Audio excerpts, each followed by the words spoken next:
Vamos começar a nossa aula, pessoal, o nosso conteúdo agora, né? Explicação sobre Estado liberal e Estado social, onde para chegar nessa reflexão entre essas duas perspectivas sobre Estado, né, a gente vai primeiro tentar entender o que é um Estado, né? Eu não me lembro aqui quantos, se a gente tem alguém, se tem quantos são do curso de Relações Internacionais, né? Mas, e talvez essa explicação aqui do mapa seja a mais óbvia para quem é de relações internacionais, que um Estado, basicamente, né, ou para quem é leigo também, é quando a gente olha no mapa, são essas cores diferentes que aparecem nos mapas mundi, né?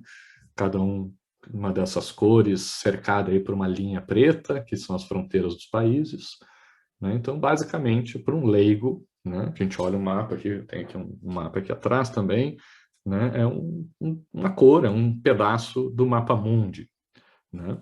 Mas se a gente vai procurar estudar dentro da ciência política, né, geralmente esses manuais aí, ou cursos, sei lá, na minha época, segundo grau, no ensino médio, né, para procurar uma definição do que é Estado, geralmente aparecem três elementos, né, que são considerados essenciais para todo Estado. Então, dentro da ciência política, os manuais dizem, né, ou aí uma educação mais geral vai nos dizer que um Estado tem que ter uma população, tem que ter gente em um determinado lugar, né, tem que ter esse lugar, tem que ter um território, né, e tem que ter um governo, né, um poder, uma forma de soberania, né? A gente sabe, né, estudando, especialmente quem é da ciência política, imagino que tenha mais contato com isso, que esses dois primeiros elementos não são tão óbvios assim, né? A população não é uma coisa tão dada, não é tão claro o que é um povo, o que é uma nação, né? Existe aqui alguns elementos de cultura, de identidade, né, que podem dificultar esse entendimento. A gente tem, por exemplo, lá na Espanha, né, um movimento separatista, né, ali na região da Catalunha, Barcelona, né, onde os catalãos entendem serem uma nação, um povo separado do povo espanhol e, portanto, deveriam ser um Estado independente também, né, mas ainda fazem parte da Espanha. Temos, acho que de uma maneira bem menos organizada, no sul do Brasil, né, Rio Grande do Sul e também, em alguns casos, Santa Catarina e Paraná, alguns movimentos separatistas, que também se entendem culturalmente diferentes do restante do Brasil, né? Sempre falo que hoje não, quarta-feira eu vou dar aula sobre intervenção federal aqui no curso de Direito, onde eu sou professor também, né? Sempre é importante lembrar que isso é constitucionalmente inviável no Brasil, né? Porque qualquer governo, qualquer chefe do executivo federal seria automaticamente obrigado a decretar uma intervenção federal num Estado que tentasse se separar, porque é uma das causas, uma das justificativas de intervenção federal no Brasil, é a tentativa de acabar com a integridade e a unidade nacional, certo? A questão de território também não é tão simples, né? Porque não é só o chão, né? Não é só a terra que inclui o território, a gente tem o subsolo, né? Eu que estudei lá questões de petróleo, né? A gente vê isso, a discussão sobre de quem é o petróleo, né? Se eu tenho aqui no meu terreno, cavo um buraco e acho petróleo, o petróleo é meu porque está no meu terreno, né? O subsolo, de acordo também com a nossa Constituição, pertence à União, ao povo brasileiro, né? Então, por isso que a gente tem esse pagamento de royalties, a distribuição desses valores de royalties da exploração do petróleo e de outros recursos naturais, aí, geralmente minerais, né, que a gente tira do solo, do subsolo, né? Mas a gente também tem a fronteira marítima, né? Tem uma faixa de fronteira ali para dentro do mar que é considerado território brasileiro. A gente tem os rios, os lagos, as lagoas, né, que também fazem parte do território brasileiro.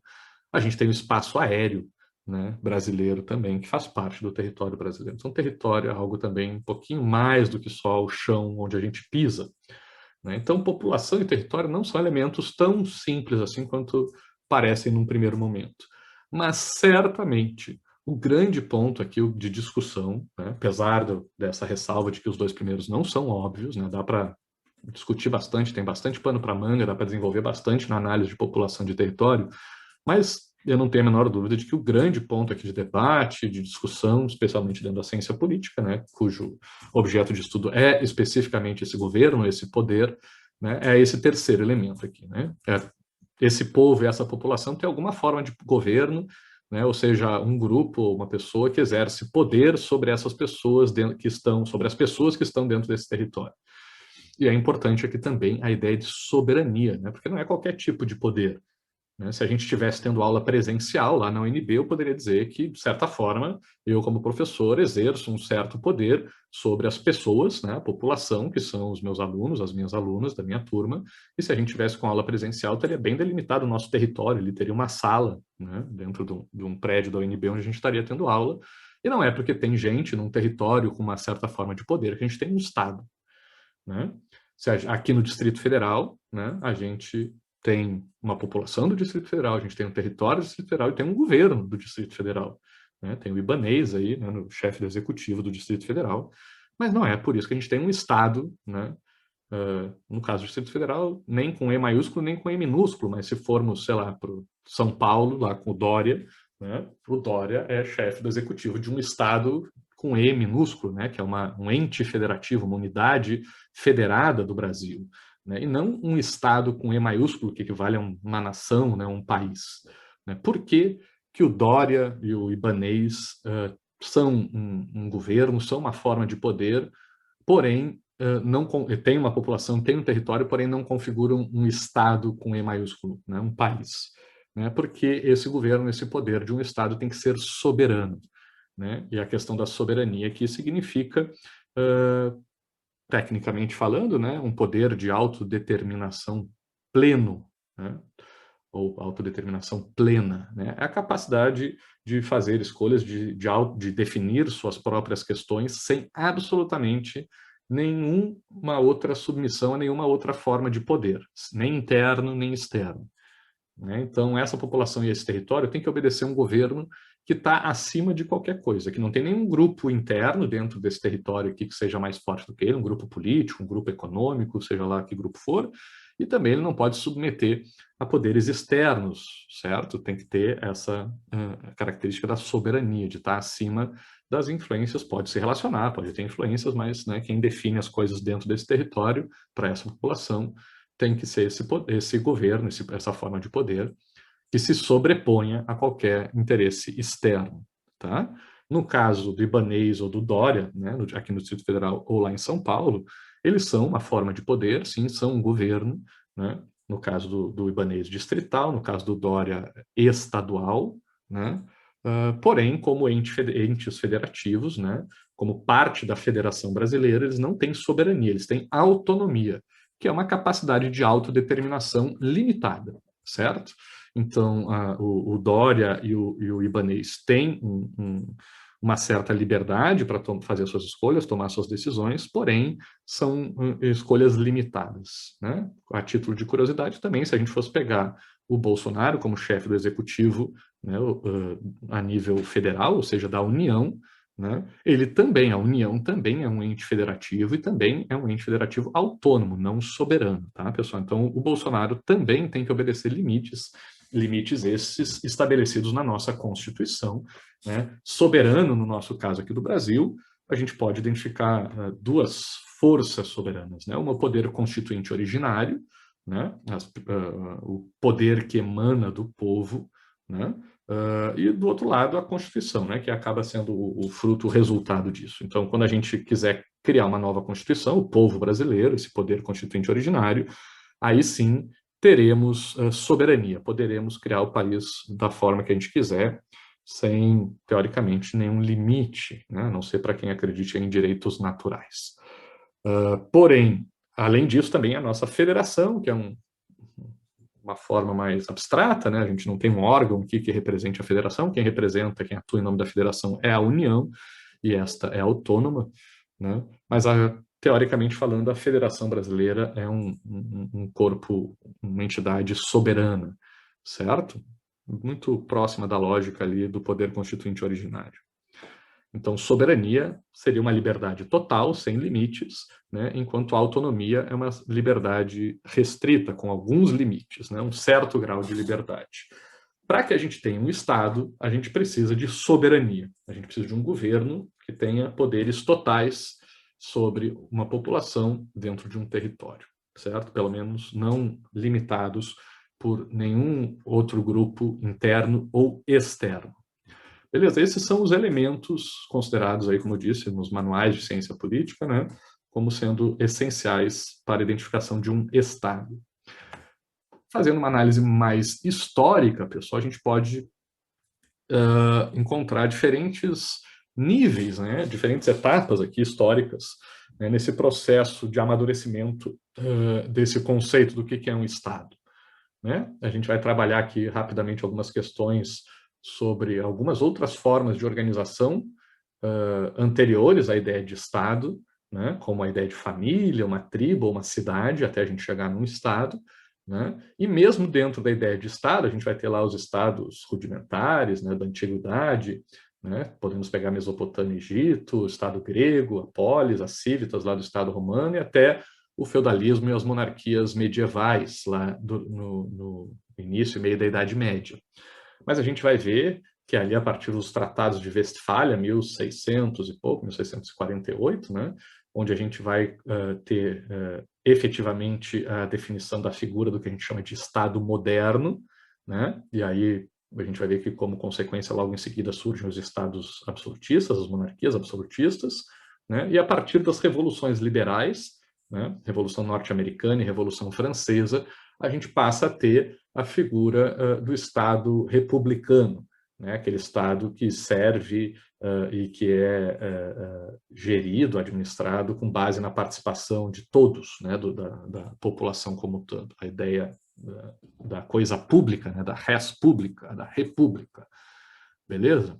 Então, a gente vai, na aula de hoje, dar uma trabalhada nesses elementos. A gente vai ver que é só a partir dessas duas linhas aqui que eu coloquei. Né? Primeiro, a gente precisa identificar... Primeiro, a gente vai ver lá na antiguidade que a gente precisa criar a instituição Estado, né? Por mais que a gente ainda não tenha todos os elementos de um Estado moderno, mas a gente tem esses Estados rudimentares. Depois a gente tem que ter o Estado moderno, o Estado soberano, né? O Estado como unidade que faz parte da relação do direito internacional, né? Das relações internacionais. E, por último, a gente tem que ter o Estado republicano. Né? A gente não vai ter aula aqui sobre intervencionismo estatal na economia, né? Que a gente, em outros semestres, a gente já teve, nem sobre capitalismo também, a gente poderia falar um pouco sobre isso, mas já vi algumas vezes aqui muita discussão sobre o papel do Estado ser fundamentada em análise sobre a obra de Adam Smith, por exemplo. Né? Adam Smith, que vai defender, né, é considerado aí um dos pais do liberalismo econômico, né, da não intervenção do Estado, né, que cunhou aquela ideia da mão invisível do mercado, né? Mas ele basicamente, não sei se alguém se interessa sobre isso, mas ele se inspirou muito na obra de um cara chamado Bernard de Mandeville, que escreveu uma fábula, acho que é Fábula das Abelhas, se não me engano, um dos títulos que se dá ao trabalho que o Mandeville fez, onde ele critica, né, uma lógica que existia então na época, de muita influência do Estado na vida das pessoas. Né? E aí ele faz uma analogia aí com uma colmeia de abelhas. Ele vai dizer que enquanto existia essa intervenção estatal e também religiosa, né? Porque era algo meio que misturado ainda Estado e religião, né? Na vida das pessoas, com as ideias morais, os valores morais sendo impostos para as pessoas, que isso prejudicava o funcionamento da colmeia, né? E que quando o Estado para de se meter e deixa as abelhas agirem com base nos seus próprios interesses individuais, sendo egoístas, não sei o que lá, né? A colmeia prospera porque consegue melhores resultados. E é com base nessa ideia do Mandeville que o Smith vai escrever A Riqueza das Nações e trazer essa ideia de mão invisível do mercado e de que a não intervenção do Estado favorece, né, a alocação de bens e recursos dentro de uma economia, maximiza os ganhos, né, dessa alocação livre de bens e recursos. Mas tem uma questão aqui, né, pessoal? O Smith está falando numa época onde, basicamente, ele está olhando para um Estado monárquico, né? E até certo ponto ainda trazendo muitas dessas características de um Estado absolutista, né? De uma intervenção dos reis e rainhas ali na vida, no mercado, né, especificamente, muito fundamentada nos seus interesses, né? Ou seja, mesmo vinculado a estados, né, guerras muitas vezes mais voltadas a interesses aí da família real, dos interesses desses grupos mais elitizados, né, do que efetivamente o interesse público, né, de uma coisa pública que vem a partir dessas revoluções liberais e ideias de república. Então, o Estado que o Adam Smith critica, que intervém na economia, é muito diferente do Estado que vai ser construído aqui pós-revoluções liberais, beleza, pessoal? Então, faz muita diferença, né, a gente saber de que Estado a gente está falando. Né? Criticar o Estado lá da Mesopotâmia e do Egito é uma coisa, né? Criticar uma monarquia absolutista lá da Idade Média é outra coisa. Criticar um Estado republicano, um Estado moderno, um Estado, né, que nem é mais parecido com o que a gente conhece, é outra coisa. E no final da aula a gente vai focar, obviamente, a nossa análise nesse Estado republicano, moderno, né? E aí entre essas duas vertentes, o Estado liberal e o Estado social.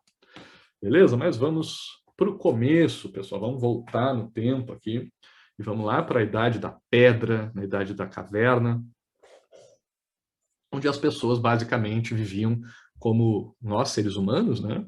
Vivíamos como caçadores-coletores. Então a gente tinha que sair para a rua, sair da caverna aí todo dia, procurar comida, procurar frutas, procurar animais, né, caça para a gente comer. E vivíamos uma vida nômade, né, porque basicamente, conforme a gente ia recolhendo os recursos de um determinado local, esses recursos iam se escasseando, né, ficando cada vez mais escassos, e aí ficava mais eficiente, mais produtivo a gente procurar novos territórios onde tivessem, sei lá, novas frutas, novos animais, né?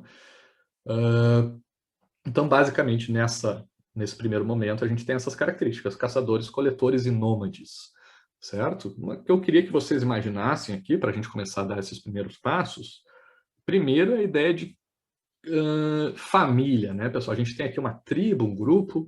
Eu já vi aqui alguns estudos, primeiro, que falavam que esses grupos eram entre 6 e 12 pessoas, né? Meia dúzia, uma dúzia de pessoas, ou um pouco maiores, até 20, 30 pessoas, né? Mas a gente vivia em bandos, em tribos, né? E a ideia de família é uma coisa, pelo menos, diferente do que a gente entende hoje como família, né? A gente tem na nossa Constituição ali que a família faz parte do Estado, é um dos elementos que compõem o Estado brasileiro, né? Hoje a gente já discute se família é só a união entre um homem e uma mulher, né? A gente já aceita, inclusive, né, no nosso sistema estatal aqui, jurídico, legal, a união entre pessoas do mesmo sexo, até famílias monoparentais, né? Só de um homem, só de um pai ou só de uma mãe. A gente já tem esse reconhecimento na atualidade, mas mesmo juntando todas essas variações de família, né, a gente tem uma ideia ainda, né, de família de ser um grupo, um núcleo ali de um pai e uma mãe, ou dois pais, duas mães, ou só um pai e só uma mãe que cuida dos seus filhos, né, as suas filhas.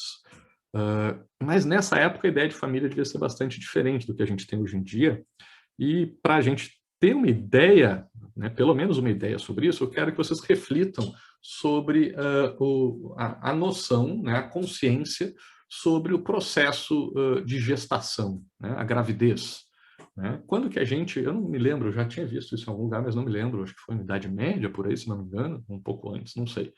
Tá? Mas nessa época aqui, com certeza, a gente não tinha a menor noção sobre o processo da gravidez, de que um homem e uma mulher têm uma relação sexual, né, e que às vezes dessa relação sexual existe como é que se diz? Uma fertilização? Como é que quando junta lá, não esqueci o termo. Quando fecunda, né, quando o espermatozoide fecunda um óvulo, né, e começa lá os zigotos, né, gametas, não me lembro direito agora dos nomes dentro da biologia, mas todo esse processo biológico envolvendo a gravidez, a gente sabe, né, que demora um tempo, né, para que surjam os primeiros sinais de uma gravidez. Hoje em dia, acho que a gente, se fizer, mesmo para fazer hoje em dia, né, um teste, acho que não é na hora que uma pessoa consiga, mesmo com um teste, exame de sangue, essas coisas, acho que vai demorar um tempinho, ali, alguns dias, para ser detectável, né, essa gravidez, mesmo com as ferramentas que a gente tem.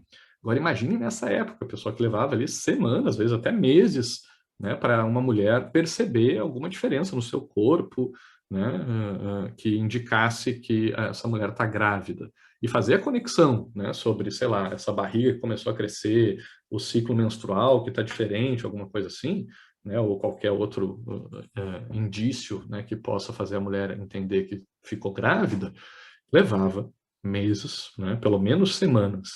Né, e para essa mulher pegar e conectar que aquilo que ela está acontecendo com ela tem a ver com aquela relação sexual que ela teve há semanas ou meses atrás, né, deve ter levado algum tempo até a gente conseguir fazer essa conexão.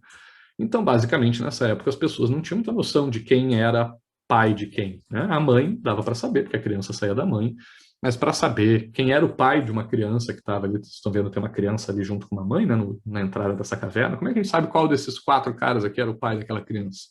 Né? Não tinha como saber. Né? Inclusive, vi um documentário na Netflix, muito interessante, recomendo, é uma série que chama Explicando, e acho que comentei para vocês aqui sobre bilionários, que tem um episódio que fala sobre bilionários, e tem outro que fala sobre monogamia. Muito interessante, muito bacana nessa lógica, acho super equilibrada as análises que eles trazem lá, né? Uma coisa bastante crítica à monogamia, mas também defendendo seus aspectos positivos. Acho muito bacana a forma desse documentário apresentar suas análises. E nesse sobre monogamia, se eu não me engano, foi lá que eu vi isso, né? Tinha uma história de um antropólogo conversando, acho que é mais recente essa conversa, na atualidade, se bobear, né, de um antropólogo conversando com um indígena numa tribo de índio que ele estava estudando. E aí, dessa tribo não adotava monogamia, né, as pessoas se relacionavam entre si, os adultos, né, se relacionavam entre si, sem relações monogâmicas, sem exclusividade sexual. E aí o antropólogo pergunta pro indígena isso, vem cá, como é que funciona aí? Como é que vocês sabem quem é que tem que ir lá cuidar de uma criança, que quando a criança está chorando, se vocês não sabem quem é o pai dessa criança? Né? E aí diz que o índio olhou para o antropólogo, estranhou, inclusive a pergunta, disse, olha, para mim essa pergunta que tu está fazendo nem faz sentido, né? Porque quando uma criança está chorando, não é o pai que tem que cuidar, é quem, o adulto que estiver por perto, qualquer pessoa da tribo pode ir lá e cuidar dessa criança. Né? E acho que isso está alinhado, inclusive, com um ditado africano que diz que para criar uma criança é necessário uma aldeia inteira, né, uma comunidade inteira, não é só um pai e uma mãe que cria uma criança. Eu, inclusive, estou numa fase onde eu tenho refletido bastante sobre isso, por causa do isolamento aqui devido à pandemia, né, onde meu filho não está indo para a creche, já está quase indo fazer 2 anos, e eu fico me questionando sobre isso, né, até que ponto, né, que dá para a gente ficar aqui numa relação de criar o filho, eu e minha esposa, dentro de casa, e quanto que ele precisa dessas relações sociais logo, né, para poder desenvolver outras habilidades aí que um pai e uma mãe não são capazes de dar. Li ontem mesmo uma matéria também falando sobre esse homeschooling, né, que é uma das propostas do Bolsonaro, essa educação em casa, né, e eu vi alguns pedagogos aqui falando sobre isso, como é importante, né, para uma criança ir para uma escola, né, para o que a gente chama da interação com outras crianças, né, porque é dessa interação, e a gente, acho que todos vocês aí também, já que a gente não teve pandemias, né, na nossa época de criança, imagino que todos tenham frequentado creche e escolas aqui, e mesmo a faculdade que vocês ainda estão, eu ainda defendo a importância, apesar da gente usar essas ferramentas aqui de aulas virtuais, remotas, né, mas eu acho fundamental ainda, né, a aula presencial para vocês, mesmo na faculdade, né, interagirem, né, terem a hora do intervalo, onde vocês vão lá namorar, fofoquear, né, sei lá, descontrair, para vocês combinarem as festas de vocês, churrasco. É importante essa interação, é importante ter uma sala de aula onde vocês vão cutucar um outro, passar um bilhetinho falando mal do professor ou da professora, onde vocês vão fazer piada, vão provocar o colega, né, vão sentar em panelinhas, como a gente falou lá na nossa aula sobre esquerda e direita. É importante essa interação presencial. Né? Apesar de ser bacana a gente também aprender e desenvolver mais nossa capacidade de uso dessas ferramentas digitais que a gente tem hoje em dia.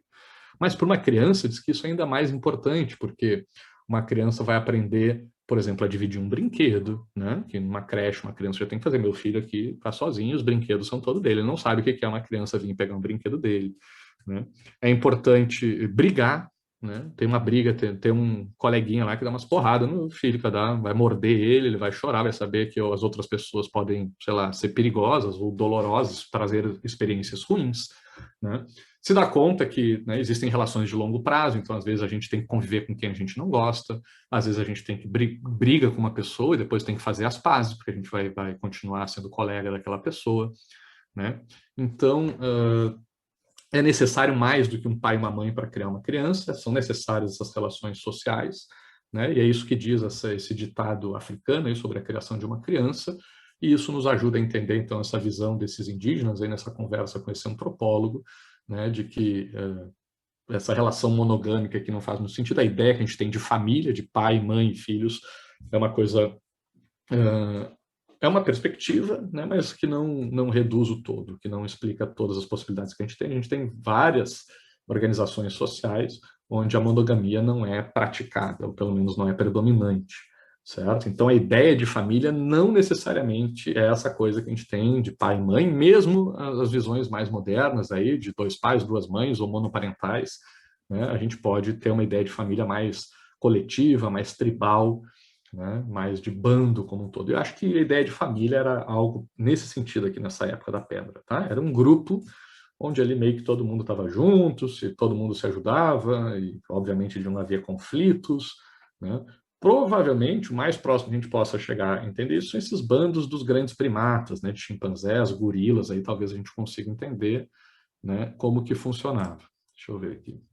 Também a Gamora está dizendo que também vê essa necessidade. Meu irmão tem 6 anos e não sabe conviver bem com outras crianças por conta da pandemia. Ele ainda não chegou a ir para a escola, só foi 2 semanas e começou a pandemia. Foi a mesma coisa comigo, Gamora. Gente, meu filho, ele vai fazer 2 anos em julho. Ele estava com 8 meses, ele ia começar a creche. Aí a gente levou, ele foi 1 semana e 2 dias, se não me engano. Acho que foi deu 7 dias no total que ele foi. Ele ficou meio gripado, não era nada a ver com coronavírus, era só essas gripes de creche mesmo. Aí teve que voltar para casa para não ir para a escolinha gripado. Quando ele melhorou, fecharam as coisas. Quando ele ia voltar aí para a creche, começou o isolamento aqui no Distrito Federal. Então, na prática, ele foi 7 dias para a creche, já esqueceu tudo, vamos ter que fazer toda a adaptação de novo. E eu já paguei quase 2 anos de creche para usar 7 dias. Acho que foram os 7 dias de creche mais caros da história da humanidade. Ai, não foi fácil, a gente, minha esposa, que a gente quase chora juntos, refletindo sobre isso. Não é fácil, mas realmente essa interação com outras pessoas é muito importante, né, pessoal? Mas, pessoal, como eu estava falando aqui, imaginem vocês aqui essa noção, né, na relação aí com os grandes primatas, né, com chimpanzés, sei lá, gorilas. O que a gente tem? A gente tem figura dos chamados machos alfas, né? Tem até alguns estudiosos que dizem que não necessariamente havia essa divisão de gênero aqui na Idade das Cavernas entre os homens ou mulheres caçadores e coletores, né? Diz que mulheres saíam para caçar também. Obviamente, né, que durante uma gestação devia haver aqui alguns papéis que a questão biológica acabava determinando, mas diz que não era algo determinante nessa relação. Diz que tinha muita mulher que saía para caçar, coletar, guerreira, que lutava, participava desses processos também. Tá? Então não existia uma determinação das funções pelo papel, pelo gênero nessa época, pelo menos é o que dizem alguns estudos. Tá? Mas eu quero que vocês vejam, independentemente de ser macho ou fêmea, alfa, né, que algumas pessoas nesse processo aqui de caça, coleta, né, de viver em cavernas, né, imagine vocês o que não era. Olha aqui o que era uma casa, era um buraco dentro de uma pedra. Né? Imagina o que o frio não fazia com essas pessoas. Imagina, sei lá, ou lá na África, alguns lugares mais quentes, o calor, né, a seca. Né? Que mais? Os animais, imagina um leão, um urso, sei lá, né? Uma onça, aqui para a gente pegar mais nas Américas aqui, né? Que deveria acontecer aqui pelo nosso território. Imagina o que não era estar numa caverna e de repente aparece uma onça de noite, né? Para atacar as pessoas. Né? Imagina o que não era. Hoje a gente está acostumado a ir comprar comida no supermercado, pedindo que comida hoje em dia, né? A gente pede no iFood, a gente está com fome, liga, pede qualquer comida que a gente quiser. Né? Praticamente qualquer culinária mundial a gente consegue pedir pelo nosso celular, né? A maioria a preços aí acessíveis, né? Para uma boa parte da população, pelo menos. Naquela época a coisa não funcionava assim, né? De ter 3 refeições por dia. Né? Certamente esses caras e essas mulheres aqui saíam muitas vezes para procurar comida e voltavam sem nada. né? E provavelmente isso acontecia vários dias seguidos, né? De não achar comida, às vezes não achar nem água, né? Fora isso, essa coisa do frio, do calor, da ameaça de outros animais. Então existiam desafios naturais, a natureza era um inimigo natural dessas pessoas nessa época.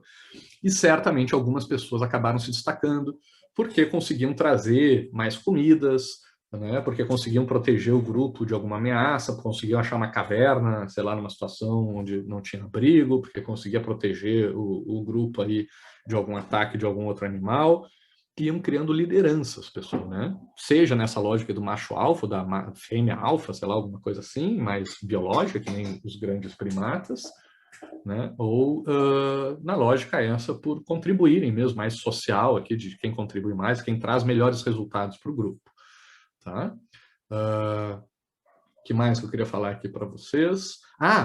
E não se esqueçam que nessa época também rolava muita experimentação para se descobrir o que era uma planta comestível ou não, né? Então, muita gente morria intoxicada, porque comia uma planta que não sabia que era venenosa, né? Mas também muitas plantas ou muitas substâncias alucinógenas acabaram sendo consumidas nessa época. Tá? Então, imagine vocês que esse processo assim, de uma natureza que é uma ameaça, esses bandos aqui lutando contra a natureza, contra outros grupos de humanos também, né, contra outros animais, contra as forças da natureza, uma ameaça à vida constante, assim, uma luta pela sobrevivência diária mesmo, não era nem diária, sei lá, quase por hora, minuto, né? Cada minuto a gente lutando para sobreviver, porque cada segundo é uma ameaça, né? A qualquer horário, de dia, de noite, a gente pode ser morto por qualquer coisa a qualquer momento, né? Então, um medo muito grande na natureza, sem entender nada, como é que funciona, por que está chovendo, por que está fazendo seca, por que agora a gente achou comida, por que a gente está num deserto, não tem mais água, não tem nada, sem entender nada disso, e misturando sonhos que a gente não entendia o que estava acontecendo dentro da nossa cabeça, se estava sonhando, se estava vivendo a vida acordado, o efeito dessas substâncias psicodélicas, alucinógenas, né, na cabeça das pessoas. Provavelmente esse caldeirão desses elementos que eu estou mencionando para vocês aqui, né, fez com que a gente fosse aos poucos construindo a ideia, né, de que esses líderes, de que essas lideranças que iam surgindo biologicamente ou socialmente dentro desses grupos, teriam alguma coisa ligada a uma explicação sobrenatural, a outros mundos, né, dos deuses, da natureza, dos demônios, alguma coisa assim. Tá? Então, com o tempo, e muito a ver com o que a gente conversou também sobre a linguagem ficcional, né, que o Harari nos traz lá no seu primeiro livro. A gente começa a criar essa ficção, essa ideia, aquele homem-leão, aquela mulher-leoa que a gente viu lá na caverna de Stadel, né, que começa a ser um dos primeiros exemplos aí de linguagem ficcional na nossa história. Então, muito provavelmente, nesse período aqui da Idade da Caverna, que a gente começa a criar essas ficções, né, dentro dessas nossas alucinações, dentro desses processos de grupo, e surgindo lideranças dessas tribos, dessas famílias, né, e a gente vai começar já, provavelmente nessa época, a explicar essas lideranças com base em questões de outros mundos. Também, ao longo desse processo, né, a gente acaba desenvolvendo a capacidade de cultivar alimentos, né, animais e plantas, né? E por volta de 4, 5 mil anos atrás, né, a gente começa, né, esses bandos vão deixando de ser tão nômades assim e vão se estabelecendo em algumas regiões do mundo, né?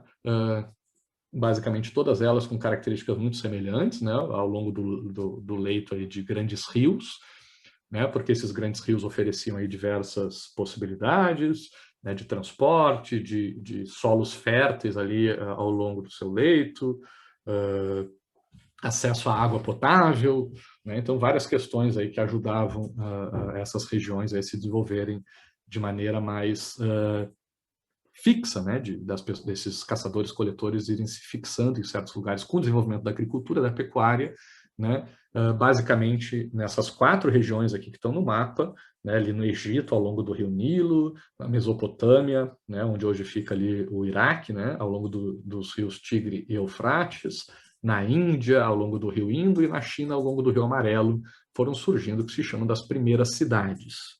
certo? E essas primeiras cidades, né, começaram a oferecer, então, a possibilidade das pessoas não precisarem mais ficar sendo nômades, né, andando de um lado para o outro, não precisar mais ficar caçando e coletando e poder plantar, colher, cultivar seus alimentos e outras matérias-primas necessárias para uma vida de maior conforto e maior segurança. Essas cidades também, por serem fixas, elas começaram a desenvolver sistemas de segurança que protegiam quem morasse dentro das cidades de ataques externos, começaram a construir, criar, desenvolver estruturas, né, de engenharia que protegiam melhor essas pessoas dos efeitos da natureza, do frio, do calor, né, e permitiam outras ferramentas para a produção de alimentos e roupas e outras questões nesse sentido.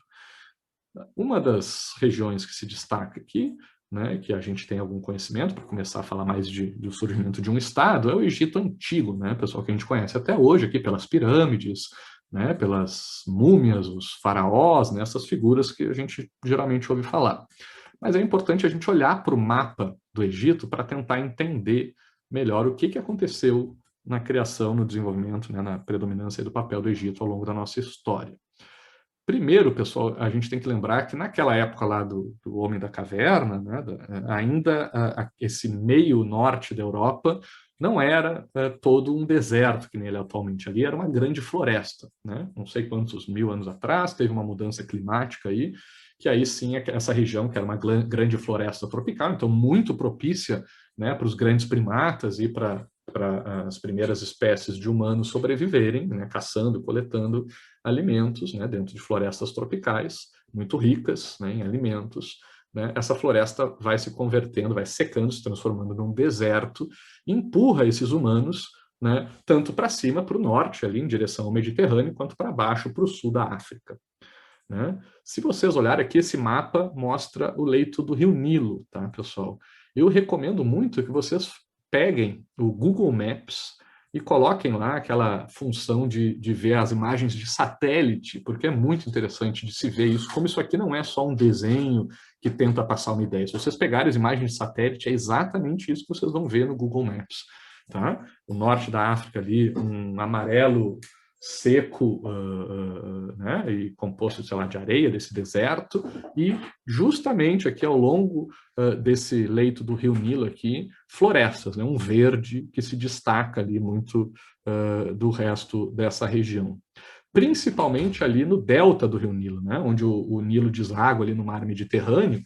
O Nilo tem essa característica dele se abrir em vários braços ali no seu delta, né, onde, na foz, né, do Rio Nilo, onde ele deságua no Mediterrâneo. Ali acho que é umas 100 ou 200 quilômetros que tem esse espaço aí de área verde bastante, como é que se diz, bastante rica, né, para a produção de alimentos, né, bastante fértil esse solo, especialmente ali da parte do Baixo Egito, né, que é a parte de cima do mapa. Né? E só por curiosidade aqui, deixa eu ver com o meu cursor aqui, esse braço de mar que vocês estão vendo aqui, vindo da parte de baixo, na direita aqui do mapa, é o Mar Vermelho, e aqui tem desse pontinho aqui mais acima, mais a norte do Mar Vermelho até o Mar Mediterrâneo, onde passa o Canal de Suez, que a gente teve agora, os últimos dias aí, muitas notícias falando do navio que encalhou lá, né, justamente nessa região aqui. Tá? Mas, basicamente, diversas pessoas que viviam, então, nessa área onde se transformou depois no deserto do Saara, um grupo de humanos que viviam ali acabou migrando para o norte. Né? A região mais indicada para essas pessoas se assentarem é nessa foz aqui do Rio Nilo, né? Nesse delta, onde tem vários braços do Rio Nilo que se abrem, formando terras férteis, muito propícias para a agricultura. Foram surgindo cidades, né, pequenos vilarejos que se agruparam em organizações chamadas de nomos, né, que eram pequenos grupos de cidades, e esses nomos se reuniram e acabaram formando reinos.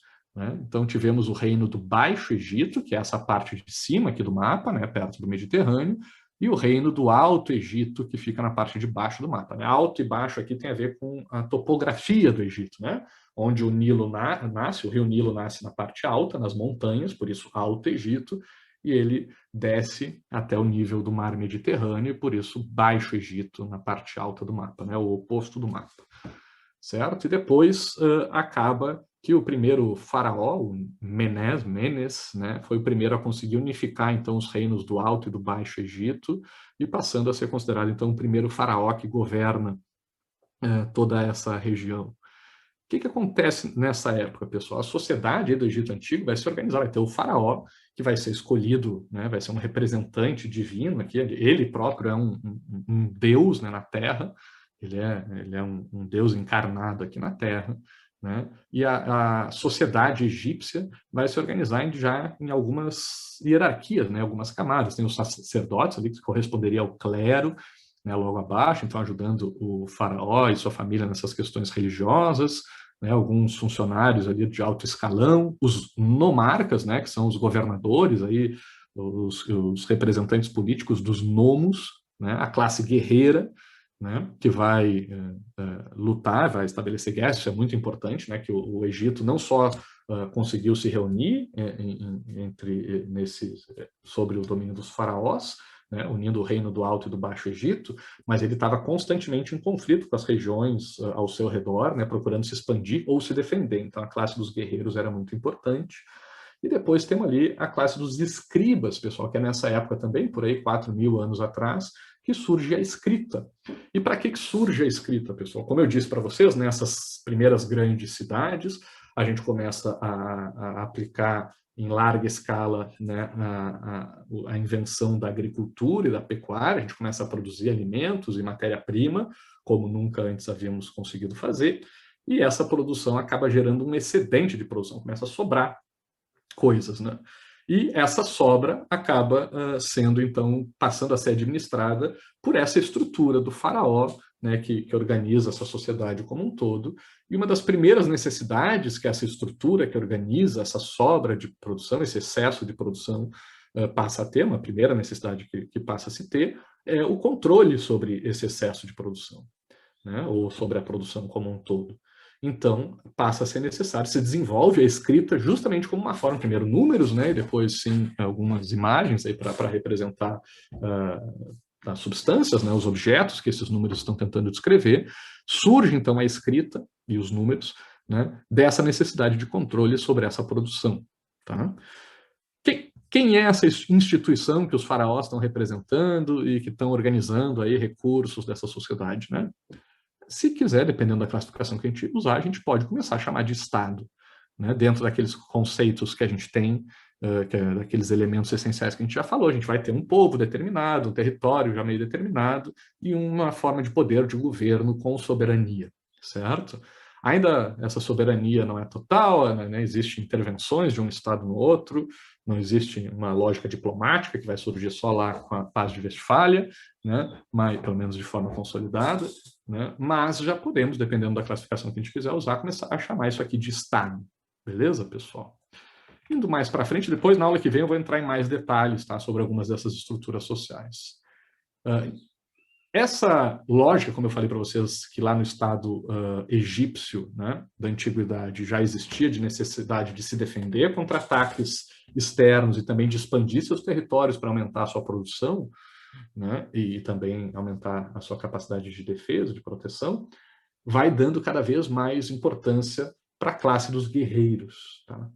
Então, isso a gente vai estudar melhor na nossa aula sobre democracia e democracia representativa ou democracia direta, mas é importante a gente já ter uma ideia inicial agora que nessa fase esses exércitos, né, assumem um papel fundamental na organização desses estados, né, e basicamente passa a ser em alguns lugares essa classe de guerreiros que vai assumir também o papel de uma elite política, de que vai tomar as decisões dentro dos primeiros estados. E na Grécia é isso que acontece, né? Muitos de vocês devem ter visto aquele filme 300, né? E vocês vão ver que se confunde o papel de governante, de político, né, lá em Esparta, né, com também o papel de soldado, né, de guerreiro, de integrante do exército espartano.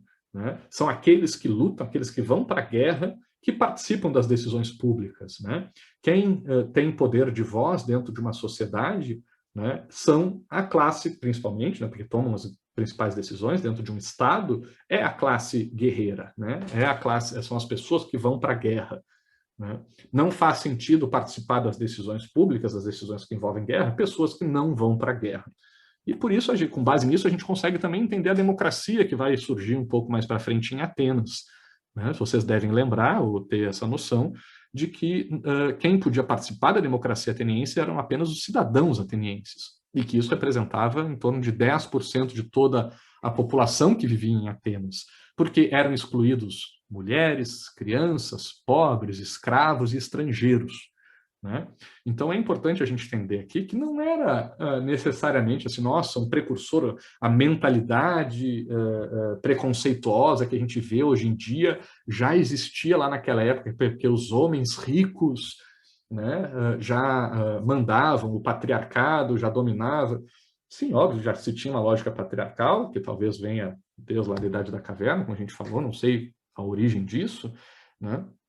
Mas a gente consegue entender as razões da exclusão de 90% da sociedade ateniense das suas decisões, da sua participação democrática, né, da categoria de cidadão, com base na participação nas guerras, né?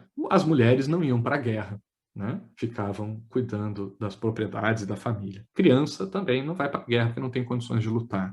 Escravos não iam para a guerra, né? Lembrando que a escravidão aqui nessa época ainda era uma escravidão muito relacionada a dívidas, né, ou outras guerras, e não tanto uma escravidão comercial como a gente teve, né, como mão de obra produtiva, né, como a gente teve aqui no Brasil, né, no século XVIII, né, e XIX. Então, era uma lógica diferente, né? As pessoas não iam atrás de outros lugares para escravizar pessoas como mão de obra, mas sim existiam escravos como, né, fruto de outros conflitos ou de dívidas. Então, essas pessoas que ocupavam o papel de escravos nessa sociedade eram mão de obra, sim, trabalhavam, né, para que outras pessoas pudessem não se preocupar com isso, mas não participavam, né, pelo menos não em Atenas, né, não participavam, na maioria das cidades-estados gregas, né, não participavam dos exércitos, né, em outros lugares pelo mundo existiam exércitos, né, de mercenários, exércitos pagos, né, e podiam-se usar a mão de obra escrava também nesses exércitos, mas não era o caso aqui em Atenas. Então, escravos não participavam. Estrangeiros também não participavam, porque, né, você vai lutar uma guerra, não faz sentido botar um estrangeiro que pode ser do outro país. Então, a lógica de definição de quem era um cidadão ateniense estava diretamente ligada à lógica de quem vai para a guerra, né, e participar das decisões públicas, né, da polis, né, da política em Atenas, era basicamente um atributo daquelas pessoas que botavam a sua vida em risco indo para a guerra, né? Que tinham direito à voz quem botava a sua vida em risco, quem corria risco de vida indo para a guerra para defender a polis, né? Então, a lógica, antes de ser uma coisa preconceituosa, certamente é a origem do preconceito que a gente tem hoje em dia, certo? Mas aqui a gente talvez consiga entender um pouco melhor de onde vem esse preconceito, né? E também tem a ver aqui com a explicação de Platão, que a gente já viu, que ele traz na República, né? De que as faculdades humanas são divididas nesses 3 níveis, a apetitiva, né? Onde as pessoas que seguem os seus apetites, seus instintos mais primitivos, a faculdade irascível, né? Onde as pessoas seguem as suas emoções, agem com a força, e a faculdade racional, onde as pessoas conseguem controlar essas 2 primeiras faculdades, né? Seus primeiros instintos, as influências do meio, né? E conseguem, através da razão, controlar as suas decisões, suas atitudes. E que a cada uma dessas faculdades humanas, desse tipo de pessoas que existiam nas sociedades, equivaleria uma função dentro da sociedade. Então, a cidade ideal de Platão, né, o estado ideal de Platão, era composto por uma classe de comerciantes, que eram as pessoas que eram guiadas pela faculdade apetitiva, uma classe de guerreiros, que eram as pessoas guiadas pela faculdade irascível, e uma classe de governantes, né, os reis filósofos, que eram pessoas guiadas pela faculdade racional, né? Ele, inclusive, propõe lá um quantitativo, né, de em cada cidade, em cada estado, né, quantos comerciantes deve ter, quantos guerreiros devem ter e quantos governantes devem ter. Tá? Então, existe aqui uma ideia de cidade, de estado ideal que o Platão procura desenvolver, composto por diferentes camadas, né, diferentes níveis sociais, diferentes hierarquias, cada uma tendo um papel muito bem determinado, e o que vai determinar a qual dessas classes a gente pertence é a nossa faculdade humana, o tipo de pessoa que a gente é. Não é a gente que escolhe, mas sim o cosmos, né, que escolhe para o que a gente nasceu. E, consequentemente, o lugar que a gente vai ocupar nessa sociedade. Logo ali do lado, né, da Grécia, a gente tem Roma e o desenvolvimento do Império Romano, onde vai desenvolver essas estruturas sociais, estatais, né, um passo além, principalmente trazendo questões jurídicas, né, uma estrutura legal, de direito, né, a positivação, a escrita, né, a introdução de regras escritas, né, vai contribuir muito para isso, junto com a lógica de expansão, junto com a lógica imperial, né, onde o Império Romano vai conseguir, né, atingir um território muito extenso, ocupar, né, desde lá do norte da Inglaterra até partes ali da África e da Ásia, né, pegando quase toda a Europa, né, então se espalha por muito, inclui diferentes culturas, né, uma diversidade muito grande, mas dentro de um mesmo sistema, né, que é a ideia de um Estado gigantesco, quase que mundial, tomando conta e numa relação de mão dupla, ao mesmo tempo em que exporta instituições e medidas, né, métricas e formas de organização, estruturas estatais, né, exércitos, lógicas também de defesa, também vai introduzindo e incluindo algumas questões das diversas culturas que o Império Romano teve sob o seu domínio. Outra coisa importante aqui ao longo do Império Romano também, né, principalmente com a sua decadência, é o crescimento da importância da Igreja Católica, da questão religiosa, né, que vai passar a predominar mais no início da Idade Média, especialmente com a dissolução do Império Romano, né, que ocupava todo esse território, e ao se desfazer, ao se desmembrar, né, abre espaço para o surgimento dessa organização social que a gente conhece, essa forma de organização social que a gente conhece como feudalismo, né?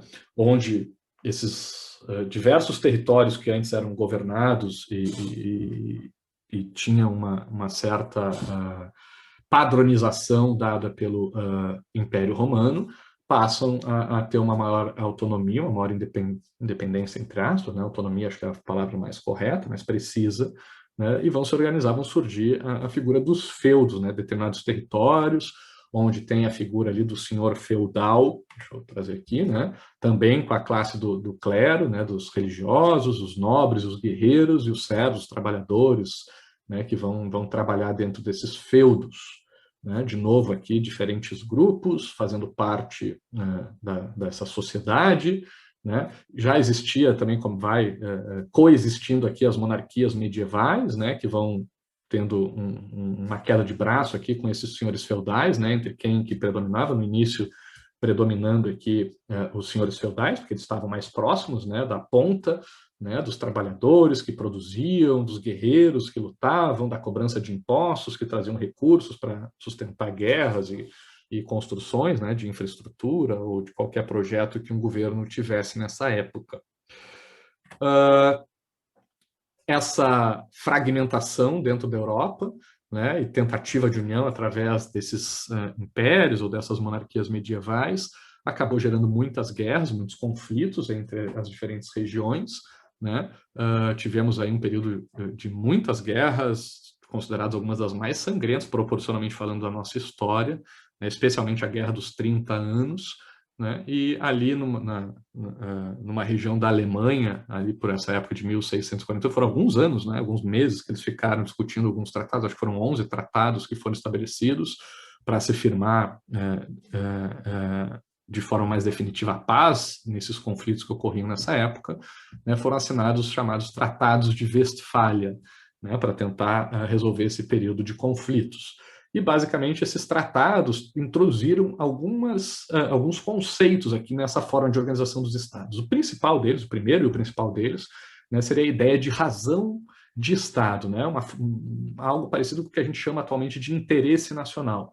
São os estados deixarem um pouco de lado essa questão mais mística, mais religiosa, né, que predominava durante a Idade Média, principalmente com a influência da Igreja Católica, e passarem a defender mais os interesses do Estado de forma mais secularizada, né, sem tanta influência religiosa, mais racional, mais científica, muito com base, né, na obra do Maquiavel, né, que trouxe essa diferenciação entre a lógica, né, os valores cristãos e os valores, a lógica de defesa do Estado. Tá? Então, um Estado deve se organizar não com base em valores cristãos, na bondade, mas sim com base em ideias e estratégias que sirvam de maneira mais eficiente para a manutenção do poder desse Estado. Né? Também se estabelece aqui relações diplomáticas. Vamos parar de fazer guerra. Antes se resolvia tudo na base da porrada, cada grupo separado, não existia muito a lógica de relações diplomáticas. Então, quando existia qualquer conflito entre duas regiões, muito facilmente se levava à solução através da guerra.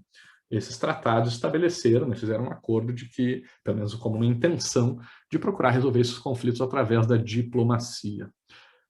Além disso, também temos a ideia do respeito à soberania dos estados. Né? Ao invés de uma região achar que quando tem esse conflito a solução é intervir naquele estado, no outro estado, no estado vizinho, para impor os seus valores, a sua cultura, né, ou qualquer questão de interesse que um estado tivesse, quando se em conflito com outro, se entendeu, né, que um estado deveria respeitar a soberania do outro, né, a autodeterminação do outro e não intervir no outro estado. E essas regras acabam sendo aí, né, os primórdios, aí, os primeiros passos que se dá na ideia de construção, no caminho, né, de construção de um direito internacional, mais especificamente um direito internacional público.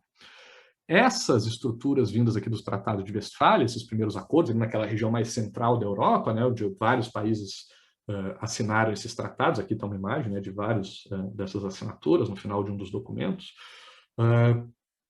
serviu de base, né, durante algum período ali para que esse centro da Europa tivesse uma estabilidade maior, né, evitando conflitos que nem existiam até então. Não foi algo definitivo, não foi uma solução definitiva, mas foi algo que definitivamente alterou a forma de organização desses estados. Né? É aqui que surgem os estados modernos, né? Principalmente por essa ideia de soberania e de relações diplomáticas, né, de uma lógica voltada para o Estado em si, né, para o Estado trabalhando não para atender um objetivo religioso da Igreja Católica, por exemplo, que nem existia durante a Idade Média, né? Mas sim um Estado procurando trabalhar no sentido de desenvolver capacidades que lhe servissem a si próprio, né? A sua própria autossuficiência, autossobrevivência, né? Para a sua manutenção. Como consequência dessa lógica dos tratados de Westfália, dessa soberania estatal e dessas relações diplomáticas, se construiu, se pavimentou, né, o solo, se criou os fundamentos necessários para o desenvolvimento, aqui sim, né, das monarquias absolutistas, né, para esse período que a gente conhece como absolutismo.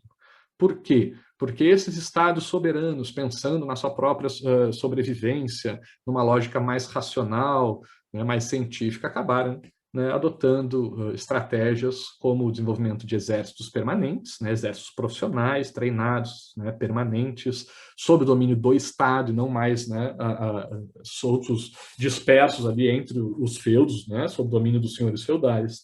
Se estabeleceu um sistema de tributação centralizado, né, nacional. Antes eram os senhores feudais nos feudos que recolhiam os impostos, então, como aconteceu na Inglaterra, lá, né, na questão da Carta Magna, né, não Magda, né, Carta Magna, tem gente aí que andou se confundindo ultimamente, só para fazer uma provocação.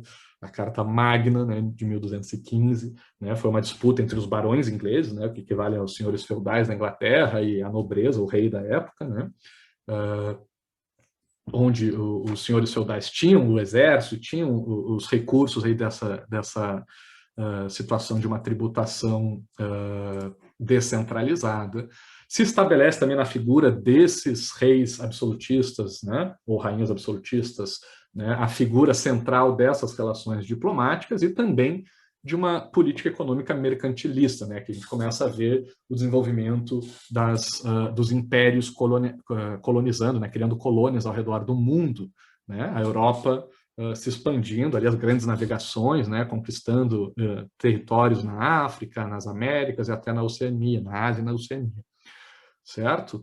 Então, nesse período todo, com todas essas características que são fruto lá dos tratados de Westfália, da paz de Westfália, né, do surgimento dos estados modernos, essa lógica estatal, né, consolidada, surgem então essas organizações, esses estados absolutistas, essas monarquias absolutistas, que têm como principal característica a concentração de todos os poderes nas mãos do rei ou da rainha. Né? Então está aqui a imagem do Luís XIV, o chamado Rei Sol, né, o cara que disse: o Estado sou eu, e ele disse isso porque era ele mesmo né, que representava, era ele, né, a totalidade do poder executivo, era ele que bolava as políticas públicas, que construía as grandes obras, era ele que cobrava, decidia cobrar imposto ou não cobrar imposto, onde investir os dinheiros, os valores, né, desses impostos, se ia fazer o casamento da filha dele, se ia construir uma ponte, um novo castelo, se ia fazer uma guerra. Tudo era o rei que decidia sozinho da cabeça dele. Tinham instâncias abaixo que lhe aconselhavam, mas ele tinha o poder total de tomar essas decisões. Era ele também que criava as leis, ele que escrevia as regras, né? O Bozo, que o quarta-feira está dizendo que o Bolsonaro repetiu essa frase, né, de que o Estado sou eu, aparentemente, né, tem... apesar, né, eu tenho que reconhecer que o Bolsonaro, diferente das entrevistas que ele dava, né, antes de se eleger, ele parou de dizer, né, que queria fechar o STF, o Congresso, pelo menos até onde eu sei, pelo menos explicitamente falando, mas é possível, sim, a gente interpretar em algumas ações do Bolsonaro, pelo menos do meu ponto de vista, que ele tem essa tendência, né, a centralizar demais as funções nele mesmo, acreditar que ele é a grande referência. Tem a ver, por um lado, com o nosso presidencialismo, né? Somos um sistema presidencialista de governo, que realmente concentra poderes nas mãos do presidente, mas não há dúvidas também de que adotamos a teoria da repartição de poderes, né, do Montesquieu. Então temos aí a figura dos três poderes independentes, né, que se regulam entre si, e às vezes parece que falta um pouco dessa noção ao Bolsonaro, né, dessa relação de freios e contrapeso, de contrabalanceamento que um poder serve ao outro. Né? E é basicamente isso que não existe aqui durante o absolutismo, né? Essa ideia de contraponto de um poder ao outro, porque todos os poderes, basicamente, né, para quem não tem muita familiaridade com isso, imaginem assim que o STF, o Congresso e o Executivo, todos os ministérios, inclusive os ministérios, estão concentrados na mão de uma pessoa só. É como se o Bolsonaro fosse todo o STF e todo o Judiciário, todo o STJ, todas as justiças, fosse todo o Congresso, né? Senadores e deputados não existissem, deixa que o Bolsonaro resolve. O Bolsonaro é o executivo, é todos os ministros, né? É o TCU, é o Ministério Público, né? É tudo que a gente pode imaginar. Todas as estruturas de Estado que a gente conhece hoje em dia eram exercidas, né? Ou estavam, pelo menos, né, sob o comando total e absoluto do rei, né? Ou da rainha, né? Do monarca. Certo? E é por isso que a gente chama esse período de absolutismo, porque o poder se concentra de forma absoluta nas mãos de uma só pessoa, de um pequeno grupo de pessoas, né? Mas geralmente de uma só pessoa, pelo menos simbolicamente falando. E é por isso que o Luís XIV veio dizer: o Estado sou eu, porque era ele, sim, né, o representante, o símbolo, pelo menos, né, de todas as funções do Estado. Ele era o responsável por organizar todas as funções do Estado durante esse período, pessoal. Certo?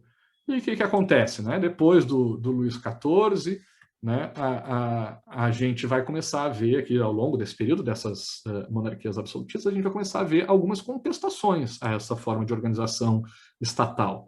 Né? Em muitos lugares, isso começa a ser questionado, né? Esse poder concentrado nas mãos de uma só pessoa. Né? E aí surgem alguns autores que são fundamentais para o nosso estudo sobre o Estado. Né? E eu vou falar aqui rapidinho dos principais deles, os contratualistas, tá, pessoal?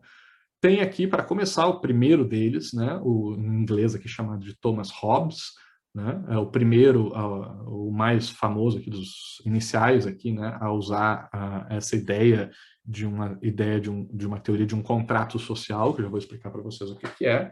Mas ele constrói uma imagem, uma ideia que ele chama de um estado de natureza, né, que seria uma situação, né, anterior à existência de um Estado ou de uma sociedade civil, certo? Ou seja, de uma estrutura de governo, né, que servisse de regras, que organizasse as relações dentro de uma determinada sociedade. Então, o estado de natureza é o que existe antes das pessoas se organizarem de qualquer forma, através de qualquer estrutura. Né? É a sociedade no seu estado in natura, né? O estado de natureza mesmo, né? Estado de como a gente veio ao mundo.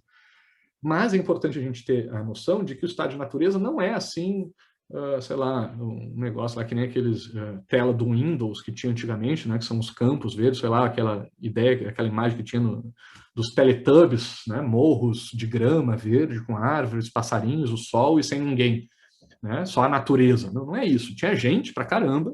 Tá? Só que não existia um Estado, não existiam regras organizando as relações entre essas pessoas. O que mandava era a lei do mais forte. Tá? Então, se a gente vivesse no estado de natureza, eu podia sair aqui da minha casa, pegar a rua, chegar no primeiro restaurante, né? E se eu tivesse força para isso, se eu fosse um cara capaz fisicamente disso, podia dar uma porrada numa galera que estivesse comendo uma feijoada lá, roubar a feijoada dos caras, comer toda a feijoada deles. Né? O dono do restaurante não ia falar nada, se falasse eu dava uma porrada nele também, e não ia vir polícia nenhuma, né? Me repreender, me prender ou fazer qualquer coisa. Dou mais uma volta, chego no boteco da esquina ali, tem uns caras tomando uma cerveja, dou uma porrada nos caras e roubo toda a cerveja deles. Se o dono reclamar, dou porrada nele também, pego toda a cerveja para mim. Né? Saio ali depois de encher a cara, estar com a barriga cheia, a cara cheia de cerveja, vejo uma mina bonita passando na rua, me interessa, vem cá que eu te quero. A mina diz, não, não quero, não me interessa. Dou uma porrada na mina, arrasto o primeiro canto que tiver e estupro ela. E faço isso com quantas mulheres ou homens eu quiser e satisfaço os meus desejos sexuais, né, a hora que eu quiser, com quem eu quiser, desde que eu tenha força para me fazer impor a minha vontade. Né? Depois de tanta comida, tanta bebida e tanto sexo, uma hora eu ia cansar, ia sentar embaixo de uma árvore para descansar, né? Ia tirar um cochilo, porque ninguém é de ferro. Né? Mas uma hora um cara ia olhar para mim, ia estar passando mais forte do que eu, ia se interessar por mim e dizer, me interessei por ti aí, professor. Ia me chutar, me acordar do meu sono e dizer, não, peraí. Né? Até essa hora, quando eu dava aula de ciência política lá numa universidade particular que eu dou aula, tinha sempre um aluno, né, que chegava e dizia, estou gostando disso aí, professor, posso pegar o que eu quiser, posso comer quem eu quiser, esse negócio é uma maravilha, esse estado de natureza. Eu queria morar no estado de natureza. Daí eu tenho que lembrar assim, mas quando tu estiver descansando, porque todo mundo descansa depois de tanta comida, tanta bebida e tanto sexo, tem uma hora que a gente tem que dormir, né? Podia chegar um cara lá e te dar uma cutucada, um cara mais forte que tu, né? Ia dar uma cutucada e dizer, acorda aí que eu quero te usar, né? Ia dizer, porra, não, peraí, velho, tô no meu descanso aqui, tô tirando minha siesta, tô dando uma cochilada depois do almoço. Quer dizer, não, velho, estamos no estado de natureza, aqui não tem hora de descanso, aqui não tem hora do almoço, não tem hora do silêncio, não tem regra nenhuma, o que vale é a lei do mais forte. E aí, cara, aí o cara ia fazer valer a vontade dele sobre a minha, e mesmo que eu não quisesse. Ele queria me estuprar, me matar, roubar minhas coisas, pegar minha cerveja, minha feijoada, porque eu não ia ter voz contra quem fala mais alto que eu, não ia ter nenhuma instituição que pudesse me ajudar com relação a isso, certo? E vou te dizer que mesmo assim sempre tinha um malandro que dizia, mesmo assim eu me garanto, pode vir, tem problema, eu me garanto na porrada, eu me garanto. Cara, tudo bem, velho. Mas e aí? Uma hora os caras iam perceber que tu é forte, e aí não iam mais vir sozinho para te pegar, ia vir de 2, de 3. Mas eu sou forte, eu me garanto contra 2, me garanto contra 3. Tá? Quando viesse 10, velho, pode ser, cara, tu pode te garantir contra 100, velho. Mas quando vier 1000, velho, não tem Hércules que garanta, né? Não tem, como é que é, o Aquiles que sobreviva, né, a um exército inteiro contra ele. Certo? Então, mas, e mesmo assim, vamos supor, né, que alguém diga, não, foda-se, né, eu estou aqui para fazer uma aposta e prefiro viver essa vida de aventuras e de risco. Eu ia dizer, cara, tu nem ia viver isso, porque no estado de natureza, para tu chegar nesse auge aí de ser o mais forte, poder lutar contra todos e te garantir, né, tu tem que te desenvolver, porque alguém na idade do meu filho não tem como lutar contra ninguém. Meu filho está aprendendo, acabou de aprender a caminhar aí, não faz muito. Né? Então, como é que ele vai se defender fisicamente de alguém mais velho? Não tem como. E no estado de natureza não tem respeito nem às crianças, nem aos bebês. Né? Então, quando tu fosse criança, bebê, algum adulto ia te estuprar, ia te matar, ia te usar para qualquer outra coisa também, porque não tem regra que te defenda. E se tu sobrevivesse mesmo a tudo isso, quando tu tivesse mais velho, também iam poder fazer o que quisessem contigo, porque também não tem nada que respeite os mais velhos. Então, basicamente, no estado de natureza do Hobbes, tá, o que ele está dizendo? É que é essa eterna luta de todos contra todos, que é uma das suas falas mais famosas. Né? E, como ele também diz, o homem é o lobo do homem. Né? O ser humano é o problema da humanidade. Né? A gente que cria nossos problemas. O maior inimigo que a gente tem no mundo somos nós mesmos. Né? Porque a vontade de um, o desejo de um, vai se colocar acima da vontade do desejo de outro, e vamos criar essa eterna situação de conflito. Como é que a gente resolve isso de acordo com Hobbes? Só tem um jeito. Né? Os indivíduos entenderem essa situação do estado de natureza, esse cenário terrível de estupro, de roubo, de violência que existe, né? Generalizada, que todo mundo é vítima nessa situação, por mais forte que tu acha que tu seja, uma hora tu vai te dar mal.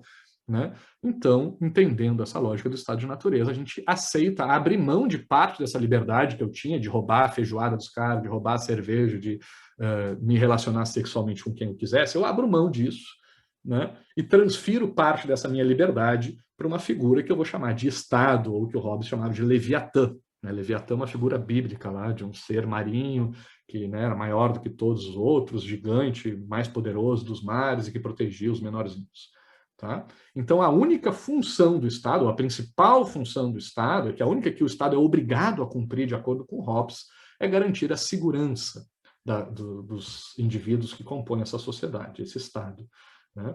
O Hobbes ele é mais específico, ele diz que o Estado cumpre a sua função quando a gente pode dormir com a porta aberta, né, com a porta destrancada, sem medo de ser invadido, né, violentado por alguém.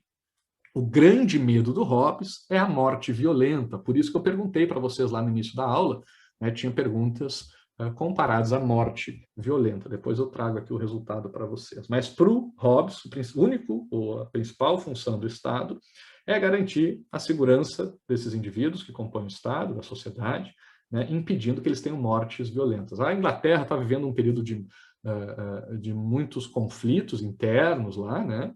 Então, essa era a principal preocupação do Hobbes. Dizer, olha, gente, a monarquia absolutista é ruim, tem seus problemas, o rei tem muitos poderes, tá.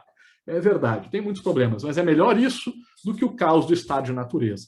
Apesar de todos os problemas que a monarquia absolutista traz, né, é melhor do que a gente viver no estado de natureza, naquela guerra de todos contra todos. Então, é melhor a gente aceitar esse Estado, esse Leviatã, né, e só tem um jeito desse Estado conseguir garantir a segurança da população, que é ele tendo poderes ilimitados. Por isso, ele acaba sendo um defensor da manutenção dessas monarquias absolutistas, né, desse governo central, forte, que concentre todos os poderes. Porque se a gente começar a dividir poder, aí o Estado não vai mais conseguir garantir essa segurança de todo mundo, porque ele vai ser enfraquecido. Certo? Então, o Hobbes defende que se concentre poderes na mão do Estado, tá, para que ele possa cumprir a sua principal função de garantir a segurança da população. Vejam, pessoal, que apesar do Hobbes aqui acabar concluindo que, né, que a ideia final é de manutenção das monarquias absolutistas, justificar, dizer, ó, vamos manter as monarquias absolutistas porque é melhor ela do que um estado de natureza, e mesmo Hobbes ainda trazendo uma carga aí religiosa considerada nos seus escritos, né, ele fala de Deus, volta e meia aí nos seus textos, né, ele faz uma coisa, talvez meio que sem querer, né, que é fundamental aqui nesse processo. Né? Alguém queria falar alguma coisa aí? Não. Para qualquer coisa, falem, tá, pessoal? Estou tocando o barco aqui, porque a gente tem bastante coisa, mas a qualquer momento, quem quiser fazer algum comentário, fica à vontade.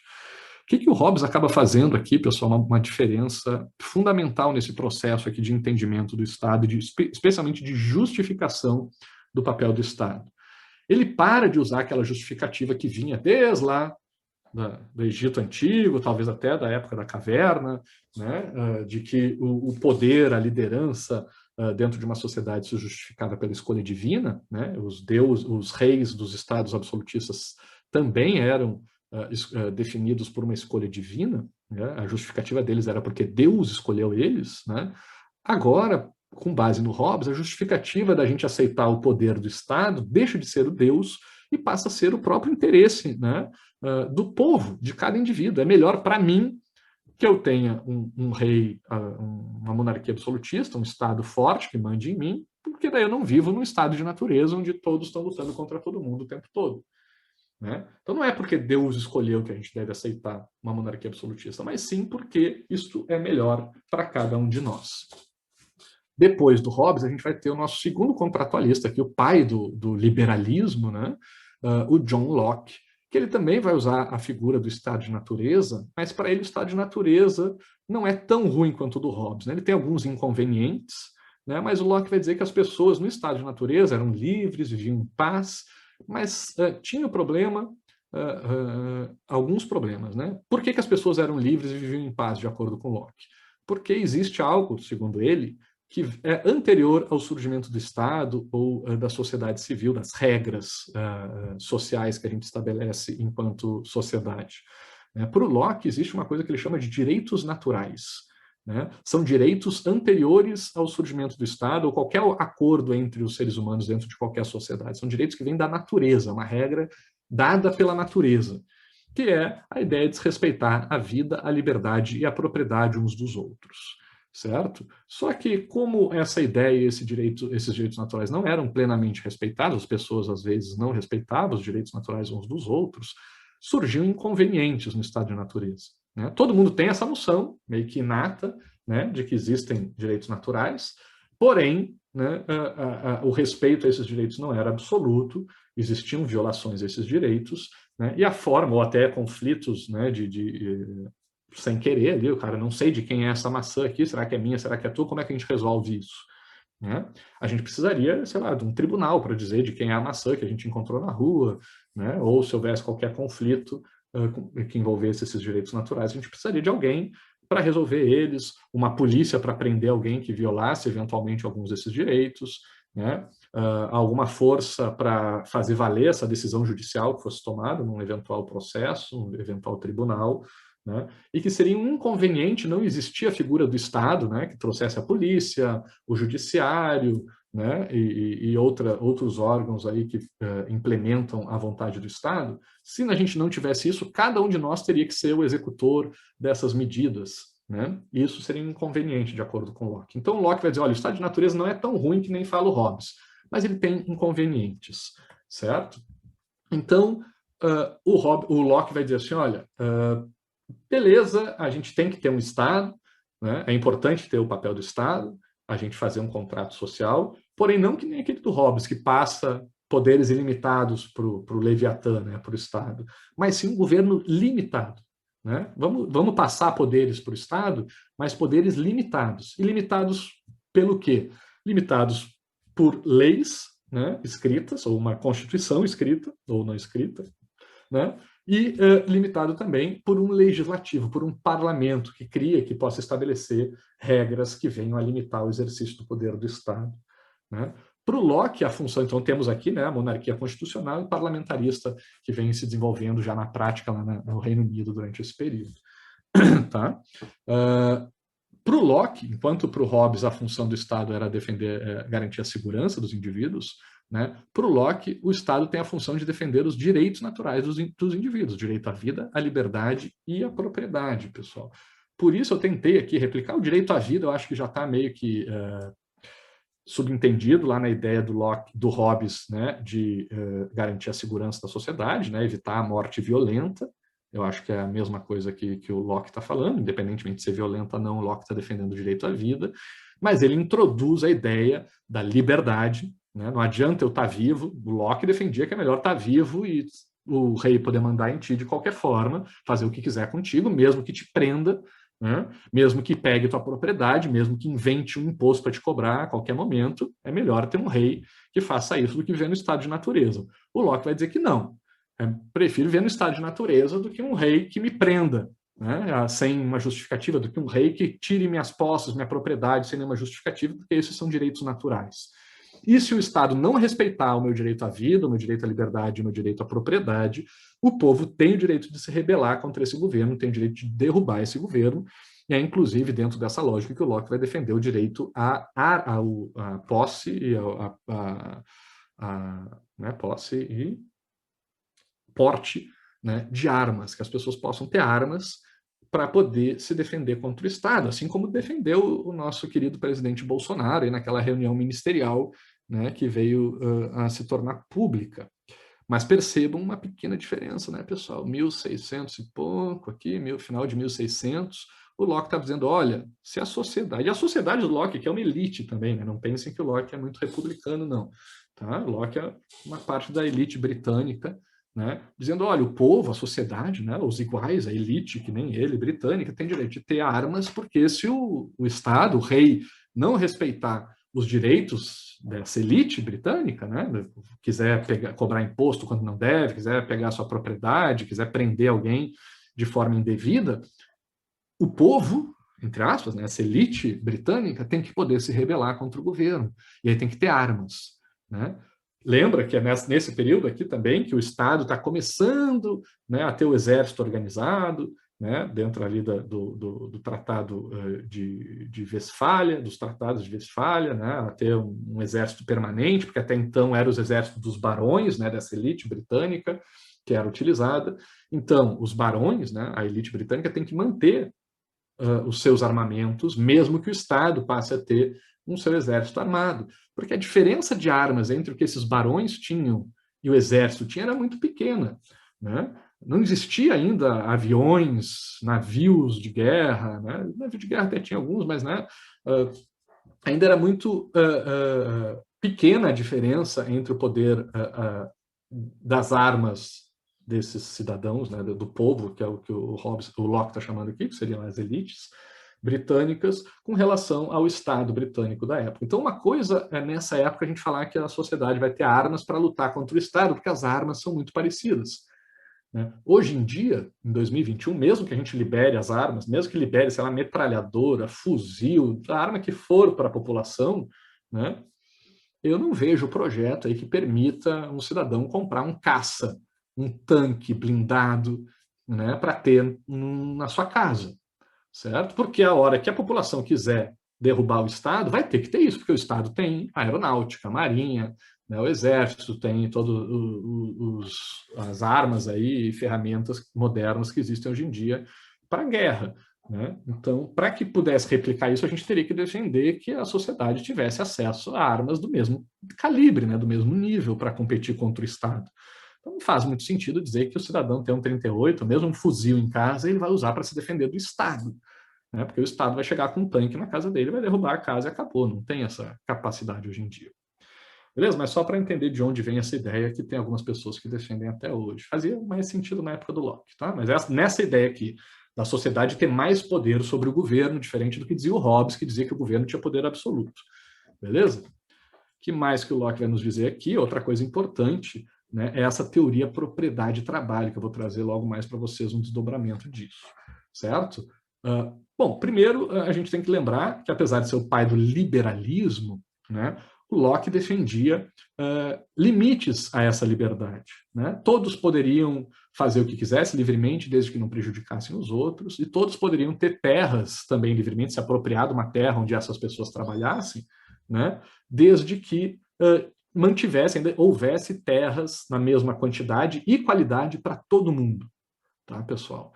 Então, veja, aqui ele é um cara da reforma agrária, né? O Locke, quando ele diz que todo mundo tem que ter a mesma quantidade, a mesma qualidade de terra. Óbvio que todo mundo aqui, para ele, de novo, é essa elite britânica, né? Que o Locke não está falando com o povão, certo? Locke foi um dos últimos ainda a defender a escravidão, defender teoricamente a escravidão, certo? E por que o Locke defende que todos podem fazer o que quiser e especialmente se apropriar de terras ou bens que quiserem? Porque ele se baseia na teoria propriedade-trabalho. Ele vai dizer, se eu sou livre porque eu sou dono de mim mesmo. É daí que vem os meus direitos naturais, né? Meu direito à vida, à liberdade e, por consequência, a propriedade. Se eu sou dono de mim mesmo, quando eu trabalho alguma coisa, se eu pego uma folha de papel e desenho nela, e trabalho ela, faço uma dobradura, faço um origami nela, eu apliquei o meu trabalho, da minha liberdade nesta folha de papel. Se essa folha de papel não tinha dono antes, ela passa a ser minha, ela passa a ser a minha propriedade, porque o meu trabalho transforma essa coisa que não tinha dono anteriormente em minha. Tá? É a teoria propriedade-trabalho. O trabalho transforma algo em propriedade da pessoa. Essa teoria tem muito a ver com uma forma de justificar a apropriação de terras que os colonizadores britânicos estavam tomando dos indígenas norte-americanos, né, ao ocupar os Estados Unidos, né, nesse processo de colonização do território dos Estados Unidos. Tá? Então, o Locke acabou também defendendo a ideia de que, olha, como os indígenas lá não trabalharam, não cercavam a terra, não cultivavam, não plantavam a terra, quando um inglês chega lá, cerca a terra e começa a cultivar ela, trabalhar na terra, ele passa a ter direito de propriedade sobre essa terra e pode dizer que a terra é dele. Beleza? Depois eu vou explicar uma consequência disso aqui um pouquinho mais para frente. E o nosso último contratualista, a gente já viu aqui, o Jean-Jacques Rousseau em outras aulas. Basicamente, ele também vai trazer a ideia de estado de natureza dos dois anteriores, só que ele vai dizer o contrário do Hobbes, que dizia que era pior cenário, né? O Locke diz que não é tão ruim assim o estado de natureza, mas tem inconvenientes. Já o Rousseau vai dizer que o estado de natureza é uma maravilha, todo mundo é bondoso, piedoso, livre, naquela ideia do mito do bom selvagem. Todo mundo nasce livre, nasce bom, e a sociedade é que corrompe as pessoas.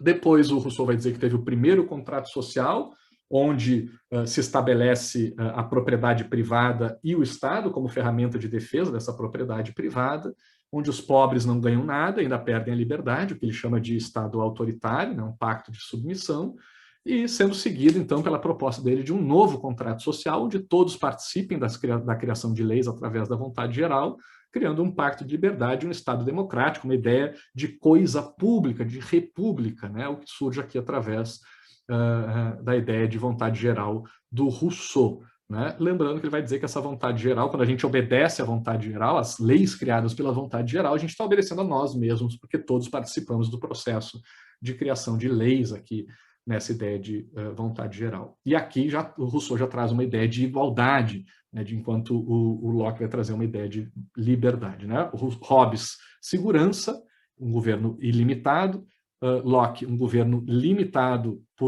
pelo legislativo, né, por regras escritas e por um parlamento, né, e com fundamento principal a ideia de liberdade, e o Rousseau, um Estado mais igualitário, onde todos participem das criações de lei, para que essas leis sejam consideradas legítimas.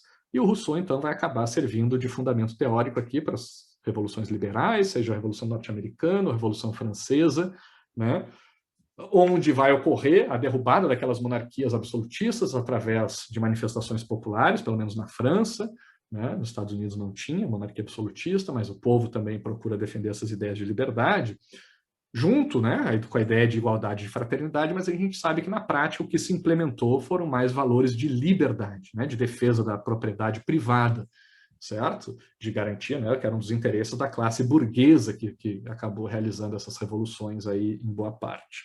Então, o que surge dessas revoluções liberais? Um Estado liberal. E o que é um Estado liberal? É um Estado que defende, principalmente, né, traz a ideia do Hobbes, da ideia da segurança, né, que vai defender a importância da polícia, do exército, para a manutenção da segurança nacional, mas acrescenta a isso a defesa da propriedade privada e das liberdades individuais. Cada indivíduo ser livre para fazer o que quiser, ter direito à sua liberdade privada, que o Estado não interfira nisso de maneira muito incisiva, a não ser que seja para defender a segurança. Beleza? Então, qual é a principal característica do Estado liberal? A defesa das liberdades individuais. E a gente vai ter aqui a Constituição Francesa lá de 1791, a Constituição norte-americana, que está em vigor até hoje, né, como exemplos de constituições liberais que servem de fundamento legal para esses estados liberais. Só que qual é... não, e temos um autor aqui no meio do caminho também, dentro dessa lógica de estados liberais, o Weber, né, que vai trazer esses dois conceitos de poder e de dominação, dizendo que poder é a capacidade de alguém impor, de fazer valer a sua vontade em alguém que não está afim de obedecer essa vontade alheia, e dominação é a capacidade de fazer a pessoa fazer o que a gente quer, aceitando, achando bacana fazer aquilo. Né?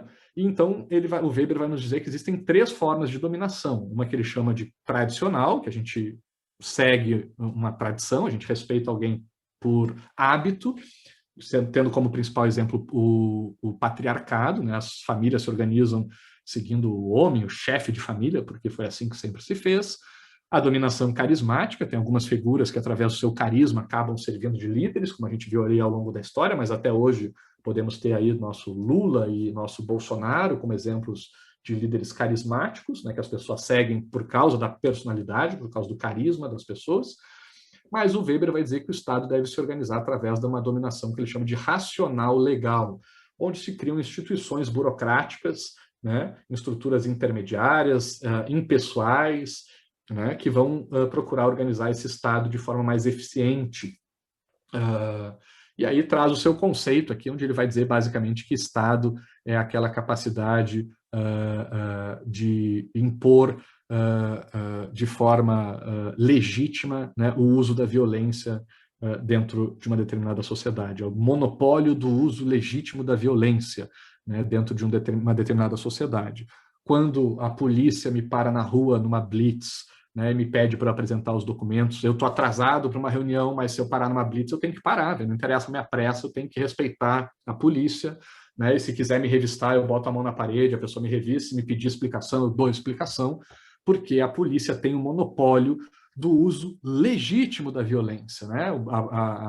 A polícia pode me violentar e me fazer parar, me cobrar explicações, até mesmo me prender e me matar, se for necessário, porque a polícia pode fazer tudo isso dentro da lei, inclusive matar alguém dentro da lei, né? Se um grupo, né, fora do Estado aí, resolve me parar no meio da rua de noite, né, para me pedir explicações, isso seria algo ilegal, né? Se me prendem seria um sequestro, né? Então seria abusos não legítimos, usos de violência não legítimos. O Estado pode usar da violência de forma legítima, né, se organizando através daquelas instituições burocráticas, tentando um uso cada vez mais racional das ferramentas de Estado. Isso que vai nos dizer o Weber, certo? Esse Estado republicano e liberal que vem aí dessas revoluções liberais.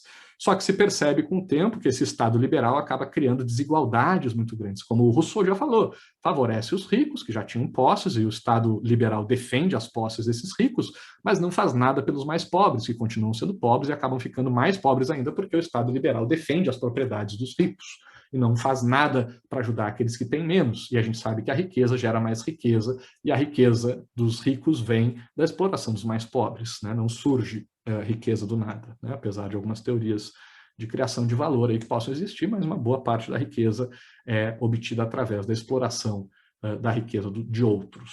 E a partir desse cenário de grandes desigualdades nos estados liberais, surge a necessidade da criação do que a gente entende como Estado social.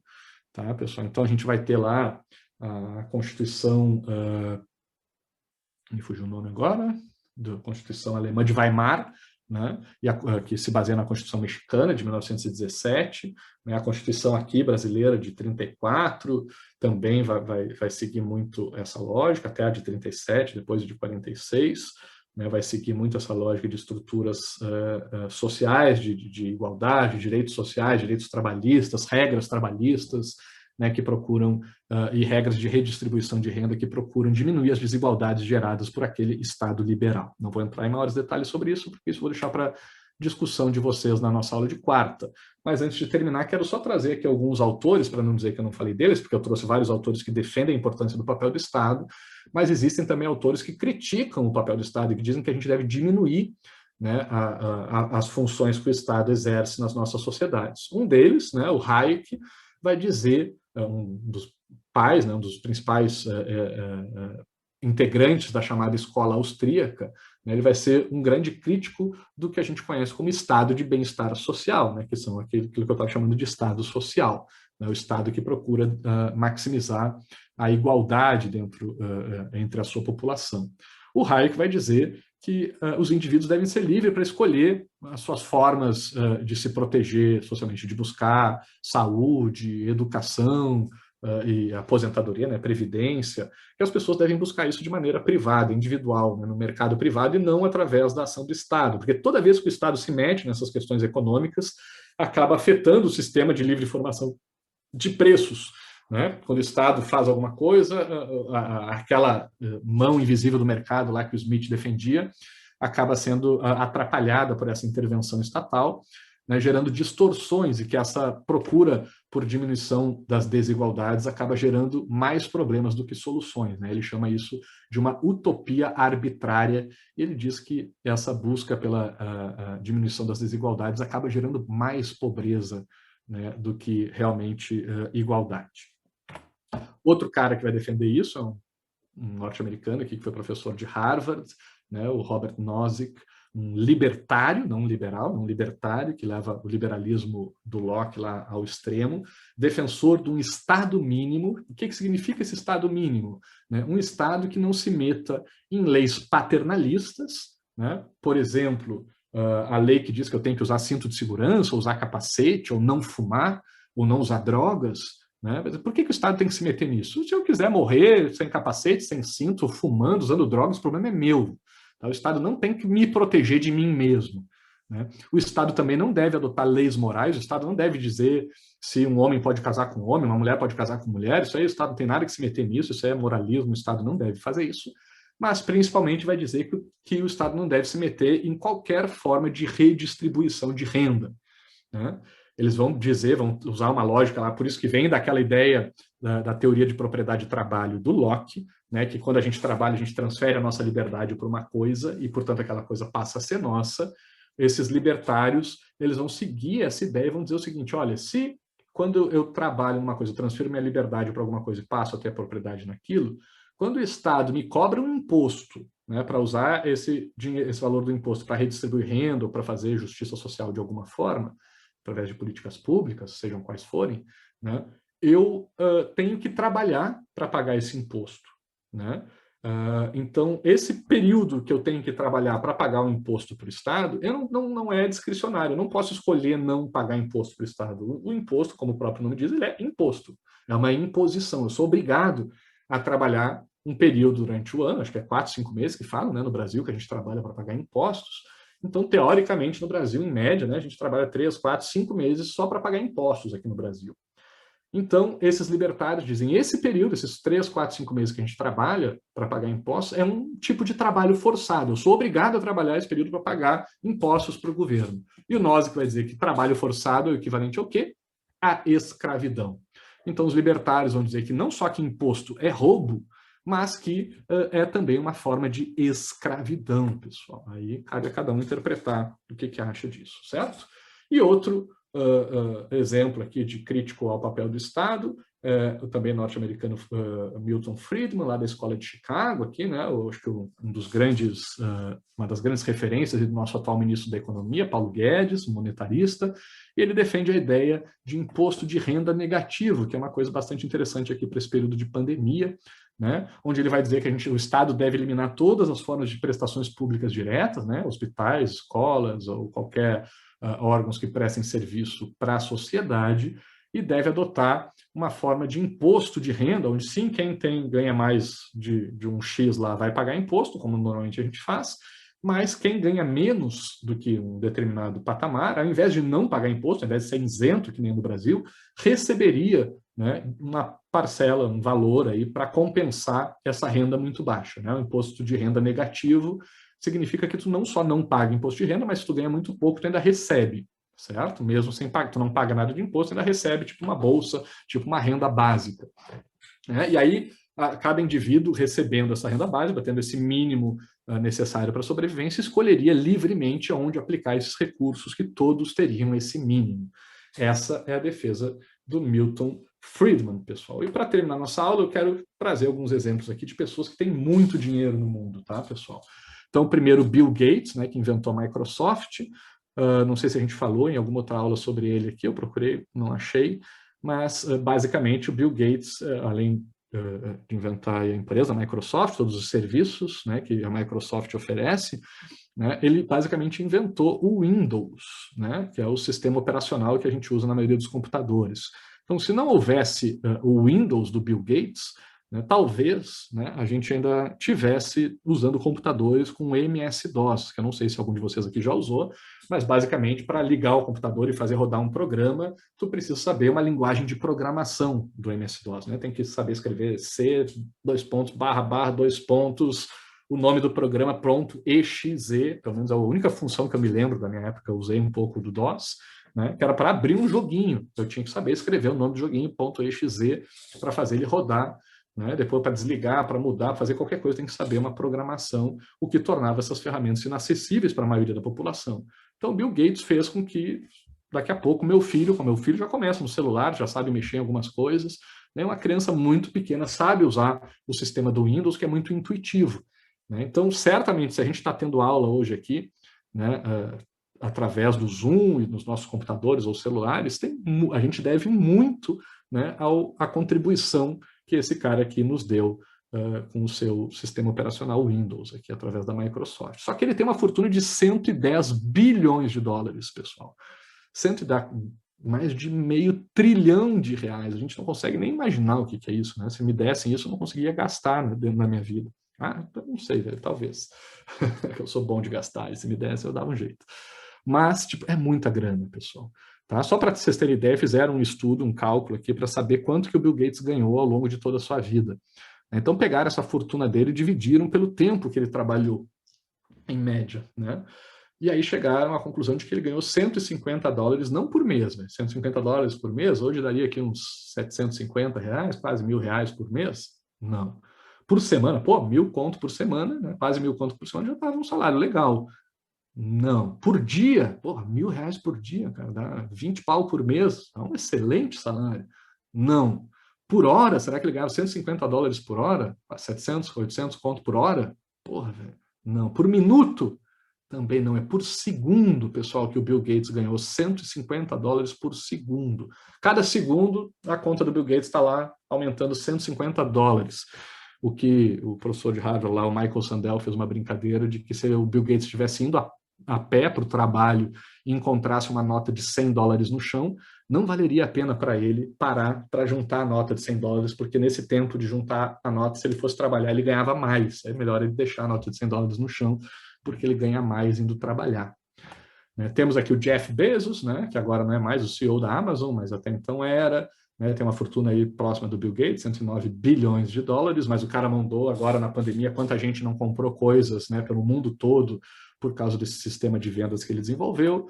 Aqui no Brasil a gente tem o Joseph Safra, né, tinha, na verdade, né, dava aula no semestre passado, né, criticava bastante ele, o cara mora fora do Brasil, filho de banqueiro, herdou o banco do pai dele, tem uma fortuna de $25 bilhões, mas, coitado, agora até pega mal ficar falando muito mal dele, porque o cara morreu aí recentemente.